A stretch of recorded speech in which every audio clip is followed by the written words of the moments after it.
Olha só, olha como é que eu vou começar o meu vídeo hoje. Com ele, que é vascaíno fanático, mas é uma criança fantástica.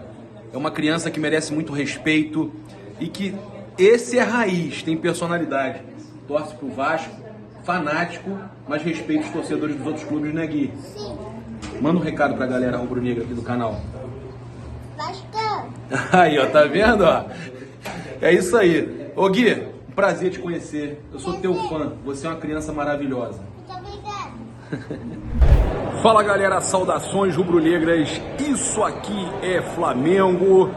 Eu tô aqui no Museu da Manhã, no Super Foot Summit 2024, onde daqui a pouco eu serei o palestrante e você vai poder acompanhar, tá?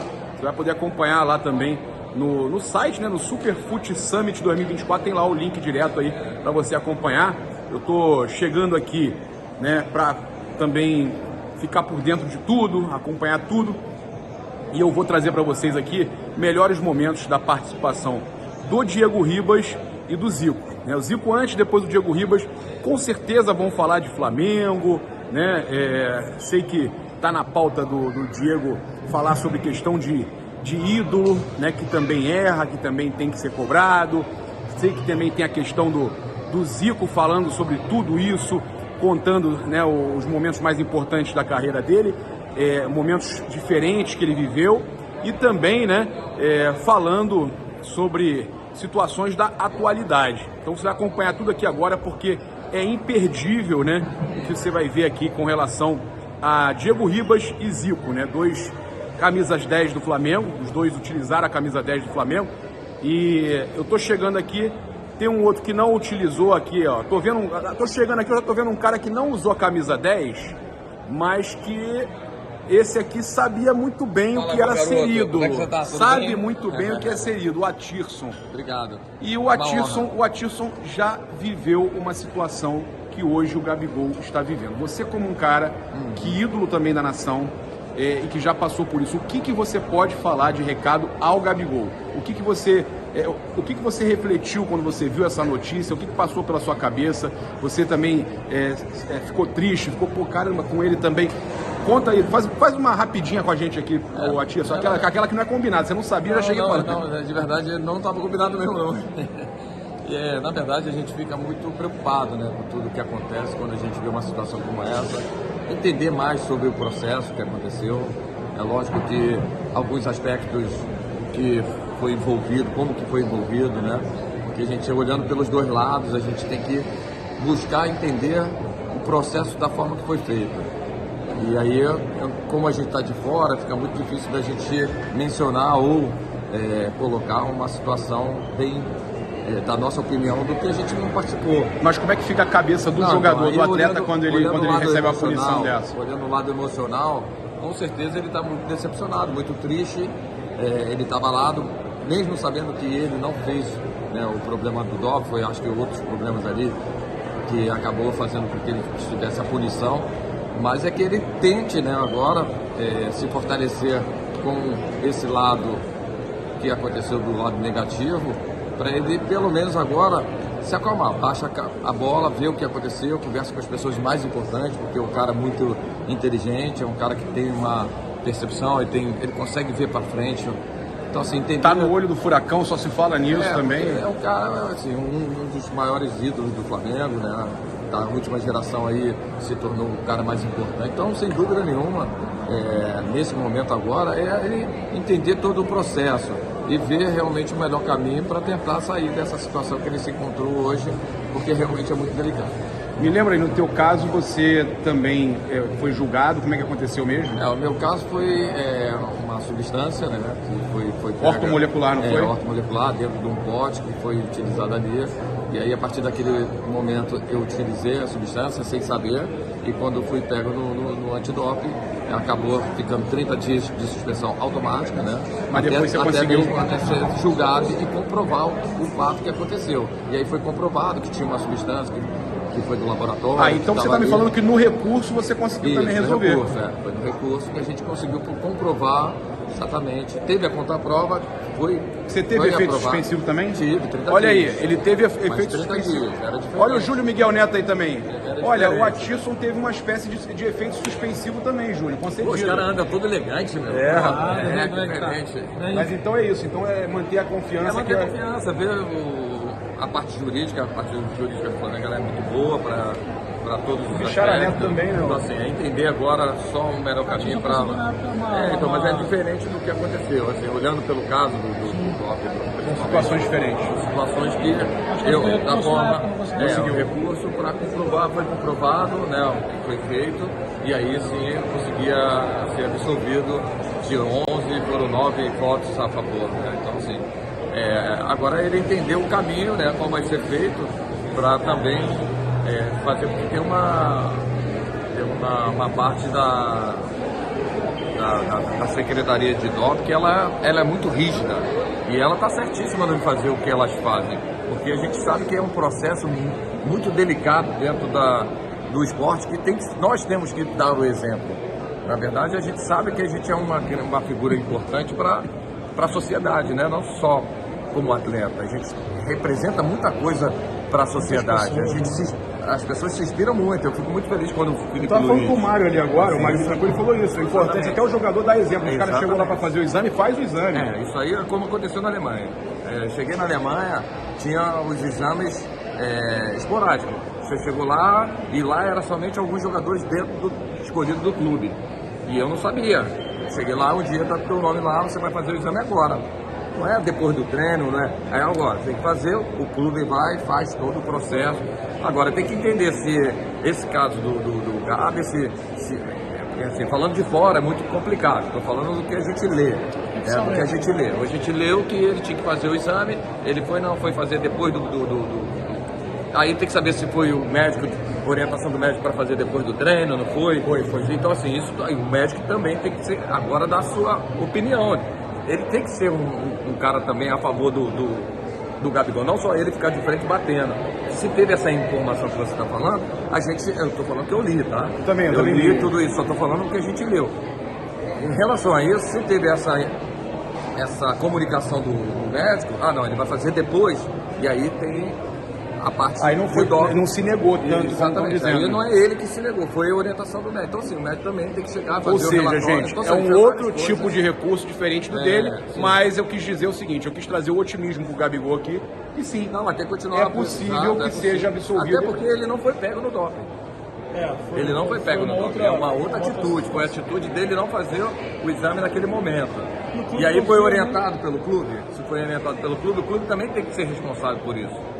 Então, assim, tem que entender todo o mecanismo. Se é uma da secretaria lá de DOP, tem que fazer, é o formato, tem que ser feito, tem que ser respeitado. Como eu em qualquer lugar do mundo. Eu fui na Alemanha, era dessa forma, eu tinha que fazer, senão eu era multado.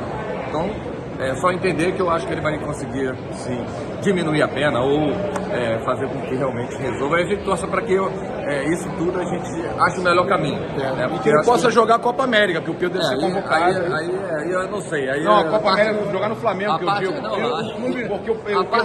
Deixa pro Tite. Mas o clube confia tanto que ele está inscrito na Libertadores. Então, assim, há uma confiança de conseguir realmente, de fato, reverter essa situação, de conseguir o efeito suspensivo. Tanto que o clube inscreveu ele normalmente na Libertadores, como o Gabriel falou, o Pedro tem essa possibilidade de ir para a Copa América, então ele teria minutagem, teoricamente, a gente imagina que sim. E acho que vai dar certo, acho que o Flamengo vai conseguir reverter essa situação, esse caso, e ele vai jogar. Eu acho que é importante. Vamos lá que eu vou ter que dar minha palestra agora, gente. Eu tô atrasado, tio. Vai lá dar sua palestra. Eu vou ficar de olho, Olha que vai ter dica pra galera que tá querendo começar, que sonha com o YouTube. A gente vai falar aqui, rapaz. Tem um lado, tem muita gente que critica, valeu. Tem muita gente que critica os influenciadores digitais, mas aqui vai ter um lado. Você vai gostar. Em breve a gente vai trazer aqui, eu vou trazer mais tarde para vocês como foi a palestra aqui. Agora vocês vão acompanhar aqui o Diego Ribas e o Zico, os melhores momentos dos dois. Que é admiração. Então eu queria te perguntar o seguinte: qual foi a experiência que você vivenciou, se é que você teve alguma, que nesse exato momento você pensou, realmente nunca vai ser só futebol? Cara, é difícil, né? A gente pensar somente nisso. Mas uma das coisas mais gratificantes que o futebol me proporcionou, por exemplo, foi conhecer o Papa, né? Eu estava contando, coincidentemente, essa história aqui da primeira vez que eu tive um encontro com o João Paulo II lá no Vaticano. Era 50 anos de papado dele e foram escolhidos só 5 esportistas para fazer alguma representação e eu queria saber por quê. E a minha apresentação era porque São Judas Tadeu, né? Flamengo. Não sei se você já foi algumas vezes lá pedir para ajudar. Aquele ano com o João Santana a gente ia semanalmente. Então, E livramos do rebaixamento, lembra? então, a gente foi algumas vezes e um dos primeiros padres lá da São Judas Tadeu, tempos antigos, era o Padre Bessa, que rezava a missa com a camisa do Flamengo por baixo. Aí no final ele sempre abria assim a batina e mostrava que estava. E eu tive que contar essa história no Vaticano, a 50 metros aqui do Papa, com 8.000 pessoas dentro da Basílica, e sendo transmitida para o mundo inteiro. Não foi fácil, foi uma experiência que... Foi mais difícil que jogar a Copa do Mundo? Muito mais difícil, porque você olha para o Papa, cara, é uma coisa, uma aura maravilhosa, uma coisa linda, que você fica todo arrepiado, não sai palavras, não sai... Você fica só querendo admirá-lo, entendeu? Que ano foi isso? E... não lembro, é muito Foi tempo, antes ou né? depois do Mundial? Do Flamengo? Foi depois. Né? Se fosse antes, eu ia falar, tá resolvido o problema, né? Fica pro Braz aí. O nego fala que tem muito jogo hoje, naquela época era domingo, terça, quinta. E muito menos coisa para recuperar. Né? E menos infraestrutura que tem hoje para você recuperar. Então era na massagem lá, né? Do Deli. Então a galera se preparava e a gente também não tinha o desgaste, pelo menos a estrutura de recuperação, de vestiário, tudo ali na Gávea. Então a gente não precisava se locomover, vai para a escola de educação física, vai para Gama Filho, vai para outro lugar para treinar. Vamos treinar só aqui na Gávea e tá tudo bem, pô. Época boa. Fazia o peladão lá, né? Mundial. Agora, ai meu Deus do céu. Foi Mundial, foi Libertadores e foi aquele final de campeonato com o Vasco, cara. Foi No terrão. No terrão. Para quem não agora é um sintético. Agora tá ali, sintético, Mas para quem não Não tem... tá tão lindo assim, não. Tem aquelas borrachinhas, né? Tem.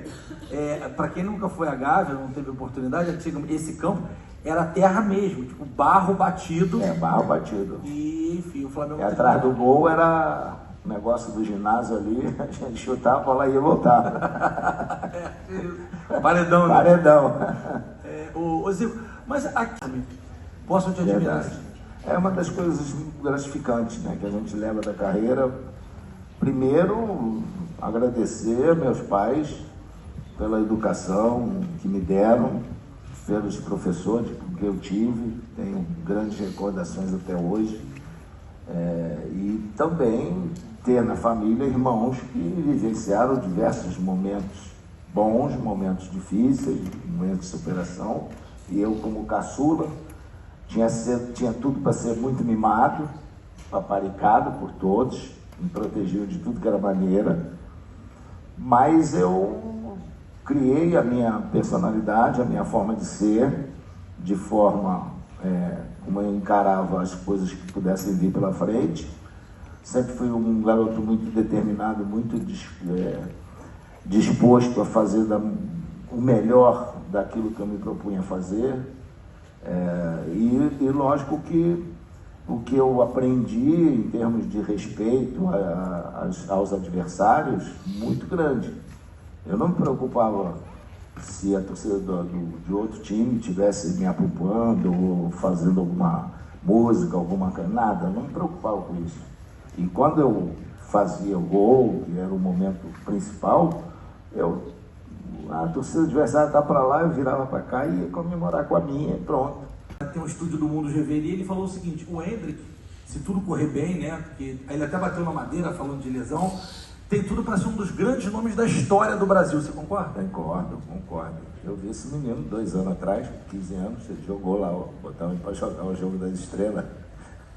Aí o moço estava alucinado com ele no banco. Ah, foi o dia da caneta do Carlos Alberto? Acho que foi. Aí o moço, pô, vai lá, entrar e tal, não sei o que lá. E falou, não vou entrar não, cara, tem que correr atrás do ele. Aí o Fernandão foi, não ficou 5 minutos, primeira corrida, ele, senti. Eu falei, tu fica postando todo dia foto em academia, agachamento, e aí tu vai correr atrás do Hendrick sem. Cara, ele ficou, inclusive, no condomínio mesmo que mora meu neto, o Felipe, que até jogou aquele jogo. Cara, e eles tiraram uma foto, 15 anos, 2, a diferença de musculatura, de preparação do garoto, era um negócio assim, né, já parecia muito forte, um robozinho, né, então, cara, é uma preparação que já vem desde cedo, qualidade ele tem de sobra, é um jogador que tem uma inteligência muito grande, um chute potente, certeiro, então só tende a crescer, né, indo lá para aquele timaço que é o Real, né. Início do ano, falando sobre as coisas do futebol e tal, vi ele com um pensamento diferente para a temporada e espera de uma oportunidade, né, porque a diferença de pensamento do Tite em relação a outros treinadores que ele teve, de posicionamento dele. Então, aí é uma parte tática que a gente tem que respeitar. Escolha, cada um tem a sua. Agora, de parte tática, então, a situação chegou a um ponto que ia brigar ele com o Pedro, né? Quanto que ele com o Bruno Henrique se deram muito bem, ele com o próprio Pedro, com o Dorival se deram muito bem, o Flamengo foi campeão de tudo também, então eu acho que é questão de agora ele está bem, se preparar bem, e era o que eu senti no dia que falei com ele. Aí ele estava tranquilo? Estava, aí bem tranquilo e fino, né? Que é uma condição física é importante. Aí ele falou da questão da espera de uma oportunidade, né? E é isso, e a gente quando está fora, é onde você tem que treinar mais, é onde você tem que se preparar melhor, para a hora que der uma chance você justificar, eu poderia estar aí na equipe, entendeu? Então você não pode relaxar nessa hora. E agora surge tudo esse problema, que tem, a meu ver, um lado positivo, é que o teste dele não deu positivo. Sim. Não foi problema. Inclusive o exame que foi feito de sangue deu tudo normal. Agora, tem aquelas coisas, né? O que aconteceu no dia, a forma como foi e tal. Isso aí eu vivenciei no Fenerbahçe, porque quando a gente joga uma competição como a Champions League, eu como técnico sou obrigado a dar a cada 15 dias toda a minha programação. Se num dia eles chegarem lá para fazer o exame, estiver fora daqui, não tem ninguém lá, é uma multa daquelas. Lá é multa mesmo. Então você tem que estar toda quinzena mandando tudo para a UEFA. E, consequentemente, se eu perco meu tempo fazendo isso tudo, eu vou chegar para o meu plantel e falar aqui, vocês não podem fazer nada a não ser o exame e respeitar as regras disso aqui. Porque eu estou tendo esse trabalho, vocês têm que ter também. Então atendam e botam lá, fazem o exame, pode ser de 2 pessoas, pode ser do time inteiro, pode ser de só 10, eu não fazer de ninguém, mas eles têm todo o direito, isso é a regra do jogo. Então a gente tem que respeitar a regra do jogo. E parece que foi por não respeitar a regra do jogo que deu o problema. Pelo menos é o que a imprensa tem falado, né? As competições, e ainda ganha essas grandes competições, o cara vai cheio de experiência, como foi o próprio Tite, né? Ganhou tudo, tem direito. Eu até hoje nunca entendi por que o Muricy nunca foi técnico da seleção brasileira, por tudo aquilo que ele fez. E temos outros aí. Então eu acho que o Dorival, né, entra num momento, gosto muito dele, acho um cara espetacular, sério, grande profissional, e tomara que ele volte a trazer para o Brasil essa alegria de um título mundial. Muito bem. Camisa 10 para camisa 10.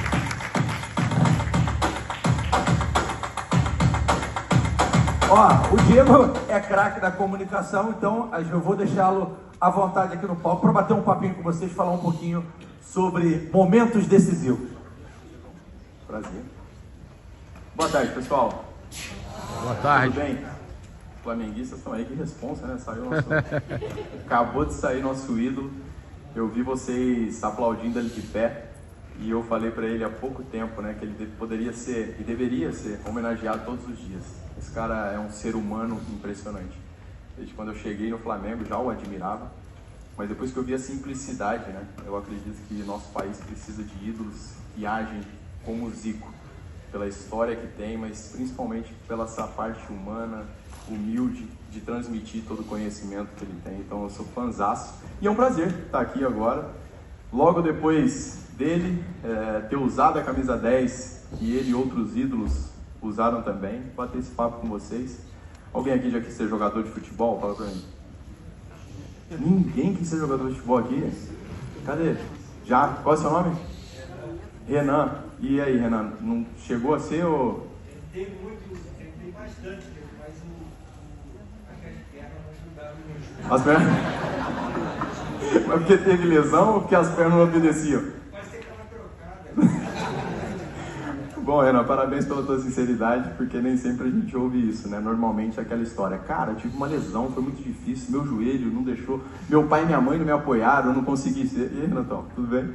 Eu não consegui ser, mas eu perguntei isso justamente para nós falarmos de algo tão importante. A minha parte que eu vou compartilhar aqui com vocês é justamente o que me levou a ser um jogador de futebol. Segundo uma pesquisa realizada em 2019 pela CBF, apenas 1% chegou aonde eu cheguei. E não só chegar, mas se manter lá. Jogadores que ganham acima de R$200 mil. Representa uma fatia estreita e muito difícil de ser alcançada de 1%. A maioria, 55% dos jogadores, eles recebem um salário mínimo. Então eles não vivem do futebol, eles sobrevivem do futebol. Aquela questão que nós falamos do, aquele atleta, o grande time, um avião privado, os carros importados, as correntes de ouro e não sei o que, na maioria das vezes é o que nós imaginamos dos jogadores de futebol. Pois é, esses daí representam 1%. A concorrência, ela é gigantesca. E por isso que eu gosto de compartilhar, porque realmente a experiência que eu tive na minha vida, ela foi muito, muito rica. Dos 21 anos como atleta profissional, 20 anos eu estive no topo dessa pirâmide, graças a comportamentos, a decisões que eu tomei, por isso que o nome do meu livro está aqui. Um já vai para o Renan, pela tua sinceridade. Vem cá, toma, Renan, momentos decisivos para você, porque nem todo mundo...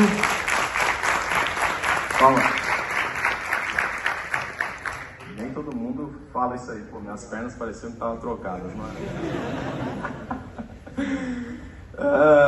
E bom, eu sou apaixonado por isso, um prazer, eu até não falei, né, com o pessoal que está nos acompanhando aí de casa, que é uma galera aí, acredito que tem alguns aí também que estavam com a perna trocada, e outros que alcançaram esse sucesso, né, tão concorrido de se tornar um jogador de futebol. Nossos ídolos, dessa forma, nós estamos contribuindo para que eles sejam inconsequentes. Não que cada um não tenha a sua responsabilidade no caminho, eles têm, cada um, todos nós somos responsáveis pelas nossas decisões. Mas meu questionamento é o seguinte: de que forma você está contribuindo para fazer o nosso esporte melhor do que está hoje? Temos muitas pessoas falando, criticando, julgando o que você está fazendo hoje para o esporte ser melhor.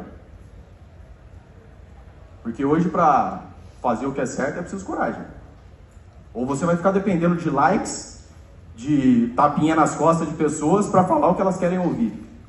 E não é só falar o que quer ouvir, é para falar o que deve ser falado. Ah, você está falando então que tem que sair arrumando confusão? Não. Estou falando que você tem que ser inteligente o suficiente para se posicionar de uma forma correta, confrontar as pessoas sem gerar o conflito, para que você possa contribuir, entender e falar, peraí, você é ídolo, você está dando um resultado sensacional, mas aqui você está errado. Você tem que estudar, você tem que se comunicar melhor, você tem que respeitar as pessoas e tem que entender que as suas atitudes têm consequência. E nós fazemos parte desse mundo. Hoje, você sempre foi assim, Diego? Sempre com essa consciência? Não. Mas a partir do momento que eu tive a consciência, eu passei a dar a minha contribuição. Muitos de vocês aqui talvez tenham acompanhado a minha passagem pelo Flamengo e o quanto que eu apanhei em alguns momentos. E quanto que eu passei por situações até de ameaça de morte. Eu, minha família, invadiram as redes sociais da minha esposa, meus filhos tiravam sarro dele na escola. Mas quanto que eu tive que ter coragem para fazer o que é certo, quantas vezes fosse necessário, mesmo que eu não recebesse muitos likes naquela altura. Porque o futebol e o esporte, muitas vezes, o que eles fazem? Você tem voz desde que você ganhe o jogo. Se você não ganhou o jogo, você não sabe o que você está falando. E é uma cultura que, se nós não tivermos coragem para mudar e para se posicionar, vai continuar sendo a mesma. É por isso que a minha preocupação nem sempre é falar o que as pessoas querem ouvir, mas de forma humilde, sincera e corajosa. Falar o que precisa ser falado, muitas vezes. E a minha reflexão é sempre essa, o meu propósito é sempre esse. É falar o que deve ser falado. Tive pessoas no meu caminho que falaram algumas vezes. Tive um treinador, quando eu cheguei na Alemanha, aos 21 anos, já tinha sido campeão da Copa América, campeão mundial com o Porto, campeão brasileiro, já era uma realidade e a principal contratação do time. Quando acabava o treino, quais são os mais novos? Vocês vão lá recolher o cone e as bolas do time que nós treinamos. E eu falava, como assim? Tá maluco? Eu não vou recolher nada, não vou fazer nada. E no outro dia, de novo, e eu não fiz. No outro dia, de novo. E os mais jovens, eles iam sempre lá recolher o cone e a bola de todos os treinamentos. Não importa se você foi contratado por 10 milhões de euros ou não. Você vai lá, você vai recolher e vai fazer o que deve ser feito. Eu tive muita dificuldade para fazer isso, até que o capitão do time ele chegou em mim e falou, Diego, você precisa fazer isso, cara. Já tinham vindo 10 jogadores falar comigo, todos de uma forma que não tiveram sabedoria, queriam conflito. E eu naquela altura, inconsequente também, ia para o conflito e não fazia nada que eles queriam. Até que esse capitão do time, ele falou, bom, se você não vai fazer, alguém tem que fazer. E a partir dali, esse capitão do time, ele começou a recolher o cone e a bola que era para o jovem aqui fazer, mas não fazia. E ele fez isso uma vez, 2 vezes, 3 vezes, até que aquilo me incomodou de uma forma, sem dizer uma palavra, me incomodou de uma maneira que eu falei, Bauman, por favor, quero o nome dele. Cara, não faz mais isso não. Dá licença que eu vou recolher e fazer tudo isso. Naquele momento eu tive 2 lições. Uma, o que é ser um líder? Liderança é um posto de servidão, não de privilégio. Não é aquilo de você querer arrumar confusão com as pessoas, é de entender. Se elas não fizerem, você que vai fazer. Ah, pô, mas eu sou capitão do time, tenho 34 anos, que era a situação dele naquele momento, jogo na seleção alemã, eu vou ficar recolhendo cone que um juvenil, um garoto não quis fazer? Sim, você vai fazer isso. Se você quiser transformar as pessoas, você vai ter que ter atitude que vai passar muitas vezes por cima do seu ego. E ali ele dava uma aula de liderança para mim, que eu levo para a minha vida até hoje. A segunda é que os alemães eles não queriam humilhar ninguém. O que eles queriam era fazer os jovens entenderem que, independente do clube que eles estavam, do número da camisa que eles utilizavam, ou de quantos milhões pagaram por eles, eles têm que respeitar os processos, as regras e a cultura. Um vídeo, quando você o confrontava, ele pausava o vídeo, olhava para você, me explica mais, por que você pensa assim? E você explicava tudo que estava acontecendo, por que você pensava, ele, volta o vídeo, vamos ver de novo. E a calma dele, a tranquilidade dele em convencer os atletas de forma segura, convicta e com conteúdo e argumento era uma aula. Cada vez que ele era confrontado, ele dava uma aula. Porque eu acredito que o líder realmente, quando ele tem confiança daquilo que ele pensa, as pessoas, quando tem confiança, convicção, ele não tem problema em explicar e argumentar tudo que passa. E cada vez que ele fazia aquilo, nós íamos anotando, né? Porque no final, ele não só, na maioria das vezes pelo menos, pouquíssimas vezes, ele realmente, podemos dizer ali, não levou a melhor num debate. Mas na maioria das vezes, ele não só convencia aquele que o perguntava, mas convencia as outras 30 pessoas que estavam presentes. Então ele utilizava cada confrontamento como uma oportunidade de realmente deixar claro a forma, a metodologia e explicar o porquê que ele fazia isso. E eu acho isso muito bonito, quando as pessoas têm essa humildade, confiança suficiente para ser confrontadas, mas ao mesmo tempo explicar e nos convencer com respeito e com conteúdo. Acho que isso é o mais importante, é o que eu levo da minha vida. Esses minutos aqui falando para vocês foi simplesmente para compartilhar aquilo que eu vivi. Como eu disse, só tem sentido se eu puder compartilhar meus erros, meus acertos, mas principalmente os meus aprendizados, para quem sabe um dia o 1% se torne 1,2% ou 1,3%. E não só aumente o percentual, mas aumente a capacidade desses atletas profissionais entenderem que eles são referências.